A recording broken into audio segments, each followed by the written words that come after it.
You've been at your computer all day. Even worse, you've been on your computer, checking your phone, scrolling through the iPad, and driving in traffic. Your shoulders are up to your ears and your neck is screaming. If you find that you're clenching your jaw and your head is thumping and still your day is far from over, this video is for you. You don't have to leave your desk. This desk-friendly technique can be a lifesaver. Welcome back to the channel. I'm Rini, and I guide you through the process of navigating physical pain by way of the fascial system so you can feel better in your body, period. Without leaving your desk, you're going to need one air-filled ball, and we're going to get started to see what 10 minutes out of your workday can do for you to bring a little freedom back to your neck. One ball, it's all you need. And you are going to need access to a little bit of skin through the front of your neck here. So if you've got on a tight shirt, just know that it's going to be best if you do this with a little access to be directly on skin. And so with the ball here, we're going to use the ball to help us apply a little compression into the body. And so before we even get started, you can take your hands and just feel around for that bony landmark of your collarbone, your clavicle. So right around the top of the chest here, kind of out from the shoulders, you can feel that bony structure of your clavicle. And that collarbone, that clavicle, is a great bony landmark to start when we begin to use the ball. And so you can go from either side. There is that Adam's apple. In our family, we call it your button. You're obviously not going to want to be putting direct pressure onto your button. So be mindful to avoid that. So that's why I say use those collarbones as a good bony landmark as a place to start. And again, we're on skin here, but I'm going to take the ball and I'm coming off just to the right at the bottom of that collarbone. So I'm not putting pressure directly on top, which isn't a bad thing, but I'm going to go right here, right under the collarbone. I'm a little bit on it, but I'm on it and under it at the same time. So I've got that ball, and the ball that I'm using is fairly grippy. So I'm going to hold on to that ball with one hand. And so I'm not sliding on the skin. I'm nice and really nestled into the skin. Once I'm nestled into the skin, you can begin to give yourself a little bit of pressure, almost like in towards the body. I'm going to take that second hand and assist that hand over the ball to press in towards the body. Once you feel like you've got a good grip here, you can start to turn your head probably away from the side that you're working is going to be best. And as I open my jaw, I can really feel those lines of tension being pulled, right? So you're looking for a couple of things here. You're looking for those lines of tension.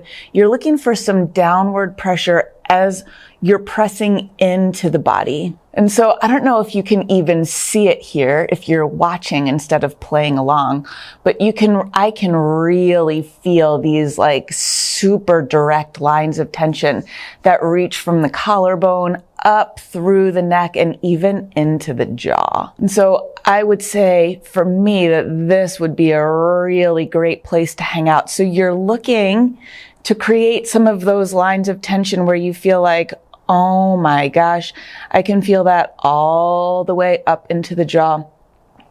Depending on where you are, you might feel it up into like almost towards the back of the ear, right? And once you feel like you get a really good bite, you can utilize a little movement through your head and neck to really shine a light onto some of that tension that we hold through here.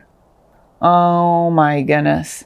And so you can move your way through one side towards the other. We're not in a super fast hurry here. So taking a moment to explore is always valuable, right? If you don't feel like you hit on something right off the bat, you can use that ball and almost like trace through your collarbone, seeing if you can find a couple of places where staying with some direct compression makes sense to you. Oh my gosh. I don't know if you can see this here, but whether I open or close my mouth really highlights some of that area of tension.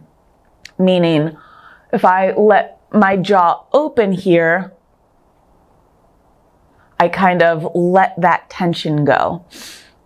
When I close my jaw here, it really accentuates how tight this area is. If you're not finding those lines of tension, really make sure that you're on direct skin. Get that compression nice and solid. Once you're really compressed in there, then you can use that second hand to just add a little downward pressure. This one pulls up and through the entire side of my face. Play around with that. And then the other thing that you can do, simply sitting at your desk here, you can take one arm and I'm gonna bring it and grab the other side of my chair, right? So my hand is reaching through and it's grabbing that side of the chair. And depending on your range of motion, you might be like, yeah, right, I can't get all the way back there. You stop where you need to. If you can grab that other side of the chair,